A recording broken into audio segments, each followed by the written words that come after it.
အားလုံးပဲမင်္ဂလာပါခင်ဗျာရန်ကုန်လေးဝဆရာတော်ရှင်ခေမာနန္ဒရေးသားပြုစုထားတဲ့လူတို့နဲ့သက်ဆိုင်သောရန်ဦးနေများဆိုတဲ့ကောင်းတဲ့လေးကနေကြိုဆိုလိုက်ပါတယ်ခင်ဗျာ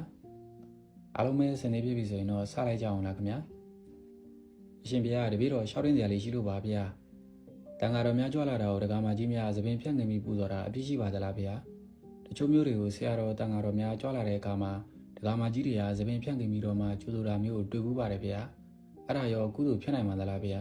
အားဖက်များသိနေမလားဗျာဒီလိုပဲဦးစင်းရဲ့ဦးကောင်းမအထုံးမြတ်ထားတဲ့သပင်တွေကိုဖြန့်ခင်ပြီးကြိုဆိုတာကတော့ဒကာမတွေမှာကကုသိုလ်ဖြစ်တဲ့လောက်တော့ဖြစ်နိုင်တာပေါ့ဒါပေမဲ့ဆရာတော်တန်ဃာတော်တွေမှာကတော့တာဝန်လေးလာတယ်လေအားဖက်တွေသိနိုင်တဲ့ဦးစင်းဒါဆိုခင်းထားတဲ့သပင်ကိုထိလိုက်တာနဲ့အားဖက်သိနာလားဗျာဟုတ်တယ်ကွအမျိုးသမီးတို့ရဲ့သပင်ကိုထိပြီးတော့မှတာယာမြင့်ရင်အားဖက်သိနိုင်တာပေါ့စောစောကအင်္ဂါ၅ချက်နဲ့ပြင်ရှင်ကြည့်ရမှာပဲလေဦးစင်းမှန်ပါဗျာတပည့်တော်သဘောပေါက်ပါပြီဗျာနောက်တစ်ခုရှိပါသေးတယ်ဗျာတပည့်တော်ဒီနေ့ဆုံးခံရလာတဲ့လိမ္မော်သီးထုတ်ကိုမေတော်ကြီးကိုပေးလိုက်မိတယ်ဗျာအားဖက်တင်လားမတင်လားမသိလို့ပါဗျာဒီလိုပဲဦးစင်းရဲ့ပေးတဲ့ဆိုတဲ့နေရာမှာအကြောင်းတွေအများကြီးရှိတယ်လေမိဘရင်းတွေကိုတော့ပေးကောင်းပါတယ်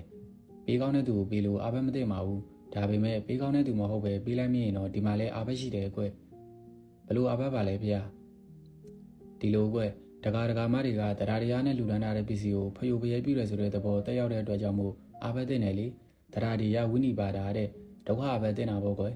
ဒါကြောင့်ပဲဒကာမတွေလူတန်းလို့မိမိလက်ဝဲမှာရရှိထားတဲ့ပစ္စည်းကိုမပေးကောင်းတဲ့သူတွေကိုပေးမရင်လည်းပဲအားဖက်တင်တယ်လို့မှတ်ယူရမယ်ကွယ်ဒါဆိုဒကာမတွေကတောင်းရင်ရောဗျာတောင်းလိုက်ရင်လည်းပဲမပေးကောင်းတဲ့သူကိုမပေးရဘူးဦးစင်တောင်းတဲ့ဒကာမတွေကဒီဘုန်းကြီးကက်စင်နေလိုက်တာလို့ပြောလိုက်ရင်ရောအရှင်ဘုရားသူမသိလို့ပြောတာဆိုတော့လေပြောပါစေလေဒါဆိုဒကာမတွေကရန်ဝဏီကိုနည်းနည်းပါးပါးပြည့်လေးလာတင်တာပေါ့နော်ဗျာမှန်တာပေါ့ဦးစင်းရဲ့လေးလာတင်တယ်တီလေးသေးတယ်လေဒါမှဘုရားရှင်လိုတော်ကြတန်ဃာတော်များကိုစိကကူကွယ်လူတန်းတက်ကြမှာပေါ့လေမှန်လားပါဗျာတပည့်တော်နားလဲသွားပါပြီဗျာအခုလိုရှင်းပြပေးတဲ့အတွက်လည်းကျေးဇူးတင်ပါတယ်ဗျာ